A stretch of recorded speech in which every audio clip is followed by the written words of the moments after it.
Okay, in terms of the morning, are there any questions that you have about the visual, auditory, kinesthetic, representational systems?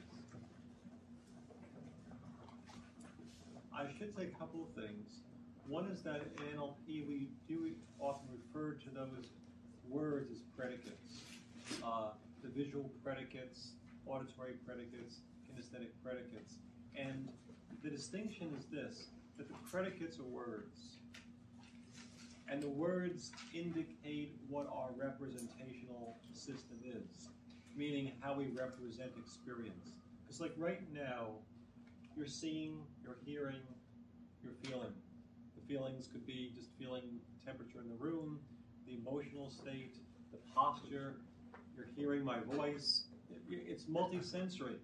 But when you leave here tonight and you go home, if someone said to you, "Oh, I'd like you to describe what your experience is in the training," some of you will describe more of what you felt. Some of you will describe the things you heard me say. Some of you will describe what you saw, what you observed, and combinations of that. But you have these preferred systems. It's automatic. So we store the memory in a certain way, and how we store it and how we retrieve it. Again, sometimes it's the same system of storing and retrieving, and that's what we're looking for in NLP, just to learn about how we store, how we retrieve, and how we can communicate with someone in a way that demonstrates we understand. So we say, "I see what you mean, I hear what you're saying, I really grasp the meaning of what you're saying." So that's what this is about. It's about being able to learn about the person's map. And the words are one way into learning about the person's map. Okay? Yes?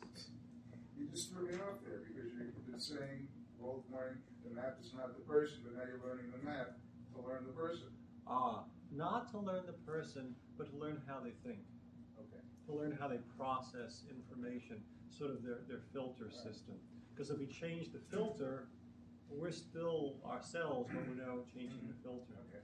The other thing is, I was thinking about the idea of limitations. And some people would say, we're limited. Some people say we're not limited. And I can see them both being right in that if you have a program, any computer program, whether it's Microsoft, Microsoft Word 5.0, 6.0, that program is limited.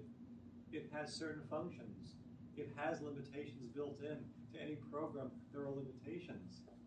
But if you can say, well, we're not limited to that program, someone can say, you know what, I want features that this program is not capable of achieving, and you design a new program.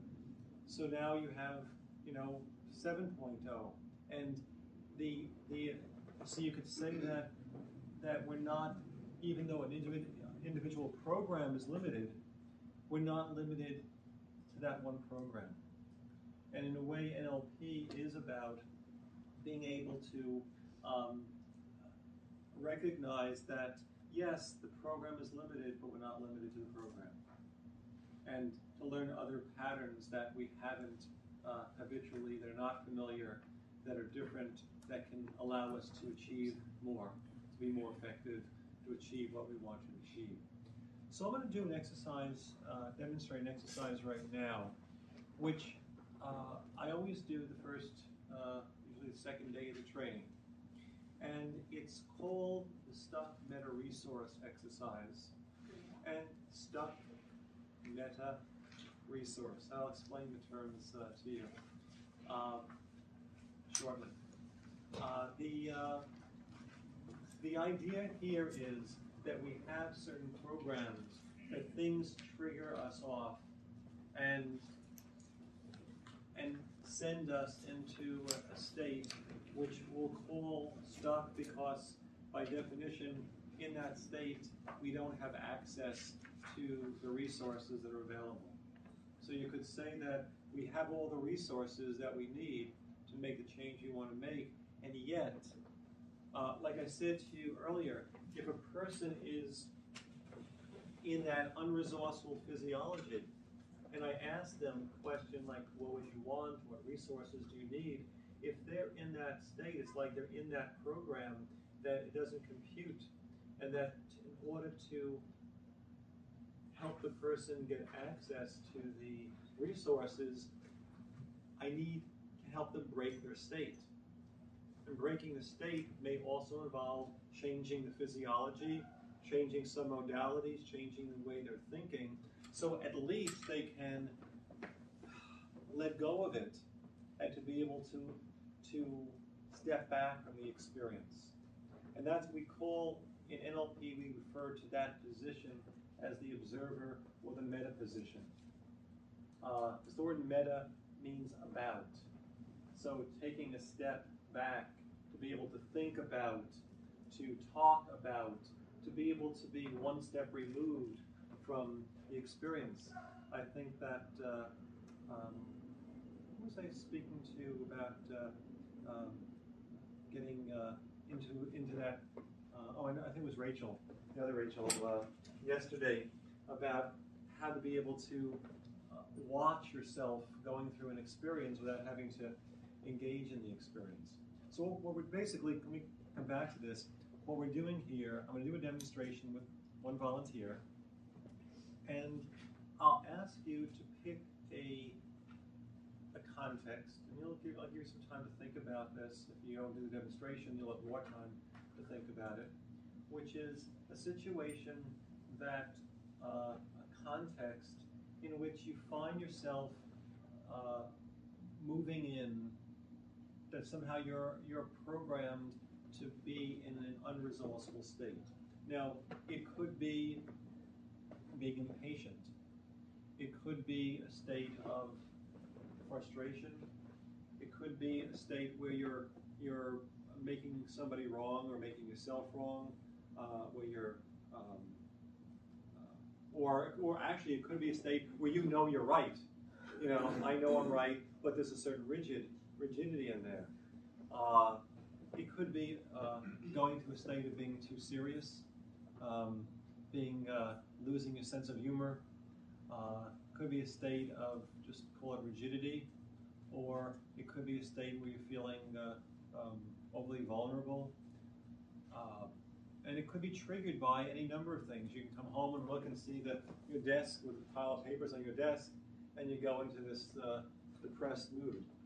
Or it could be, you look at the list of to-do list and you start procrastinating. You say, "Oh, I'll do it later."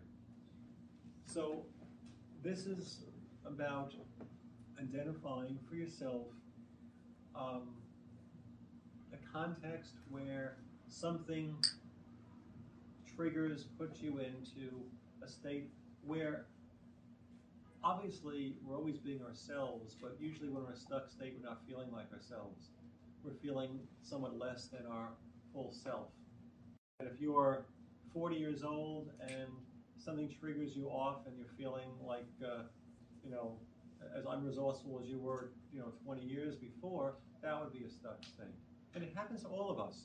We have these programs where, and you may be aware of the trigger, you may not be aware of the trigger, but something sets us off.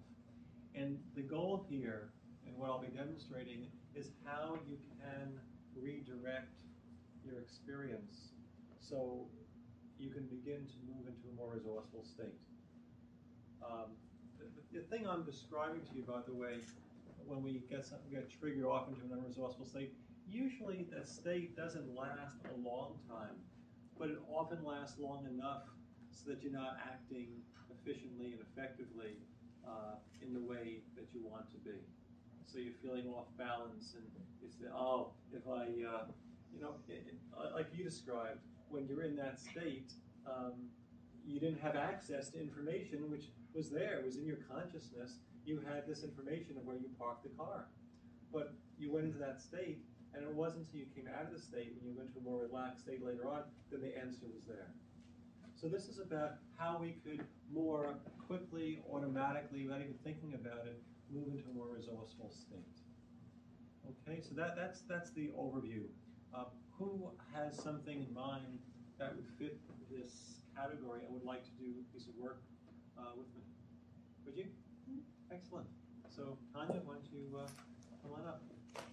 By the way, will you be comfortable? Usually in doing this,